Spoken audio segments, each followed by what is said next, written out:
The U.S. Pentagon has ordered an attack strike, which was executed by the U.S. military early this morning. I'll tell you the details. Trump has officially been indicted on 34 counts of fraud, but new information is being leaked directly from Alvin Braggs' office. One of Putin's top insiders reveals new information about Putin's mental health and his state of mind.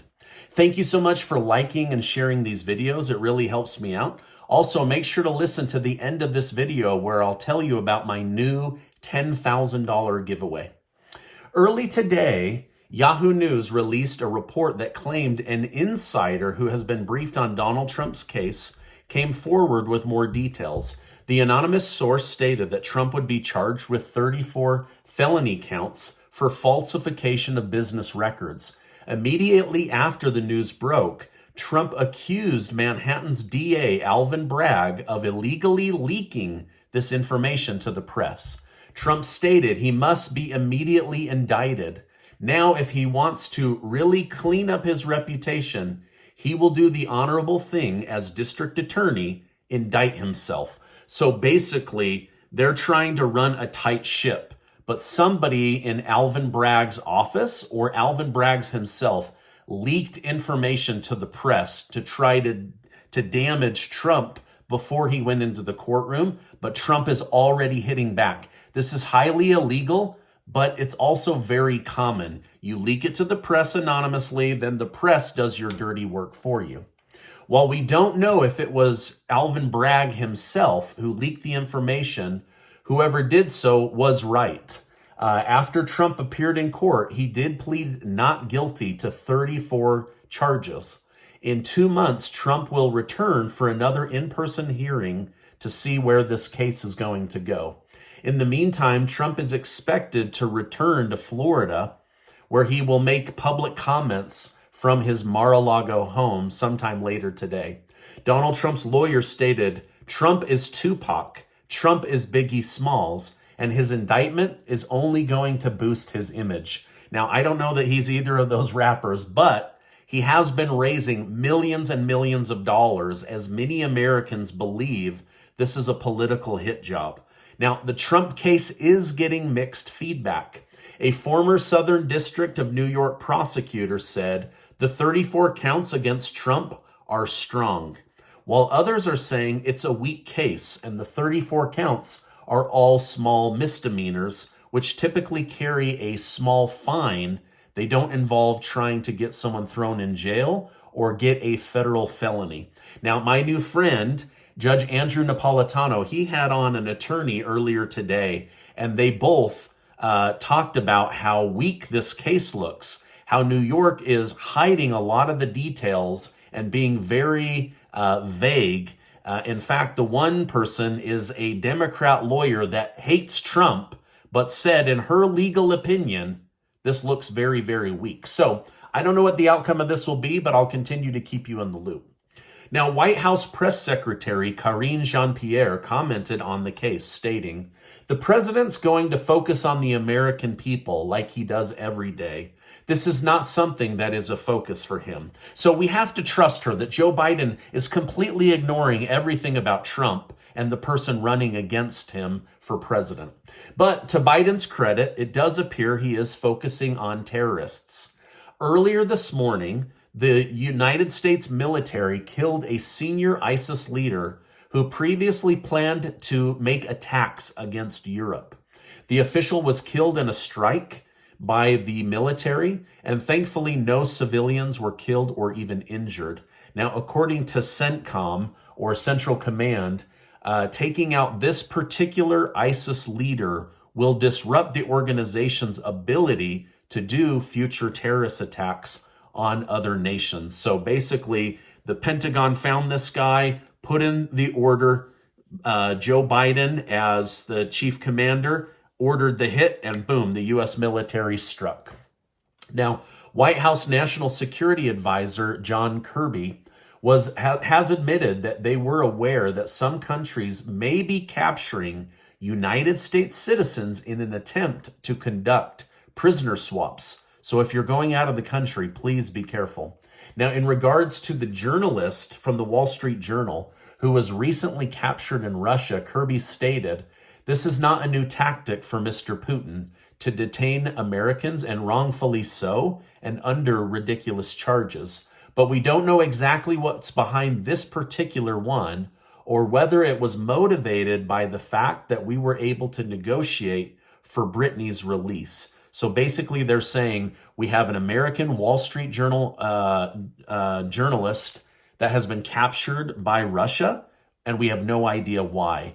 The thing that's really scary about all of this war is there is no communication happening between the United States and Russia. Like, they've shut it down. So they're having to use all these strategic back channels to have any kind of worthwhile communication. In an attempt to decrease America's reliability on China for solar energy, the Biden administration put forward a new plan for renewable energy at mine sites.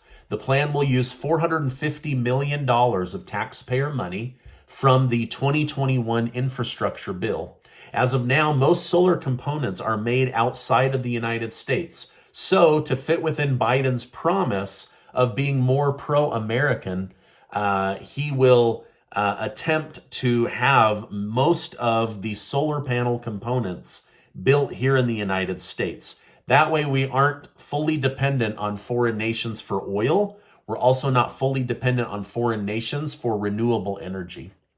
Florida's Governor Ron DeSantis has made gun control advocates furious as he just passed new legislation that allows people to carry a concealed firearm without a permit starting on January 1st of this year.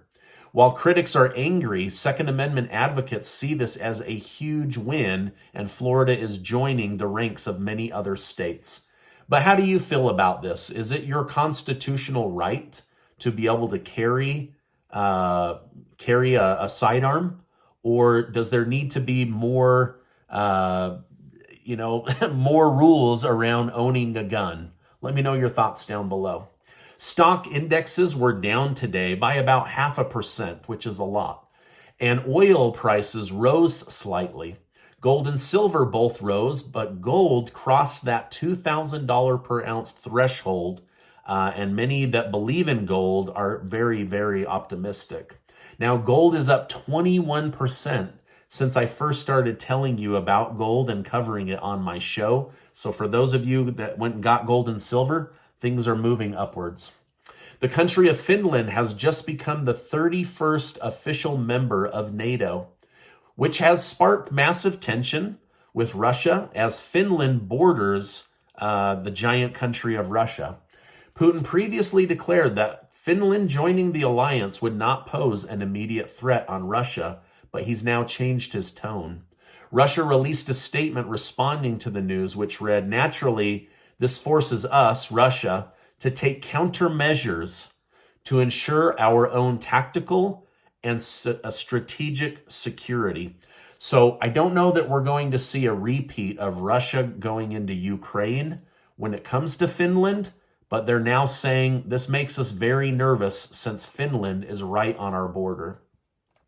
President Biden, on the other hand, took a very different tone. He stated, "Today we are more united than ever, and together, strengthened by our newest ally, Finland, we will continue to preserve transatlantic security, defend each inch of NATO territory, and meet any and all challenges we face."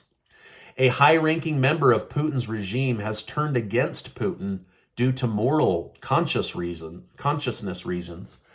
Russian engineer Gleb Karkulov was previously in charge of setting up secure connections for the Russian president.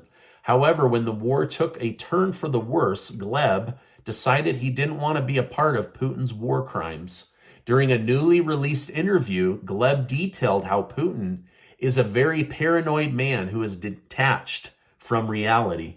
Putin reportedly doesn't own a cell phone, gets all his information from sources that he keeps around him, but these sources could be misleading him or lying to him, or he's created a bunch of yes men that are afraid to tell him the truth.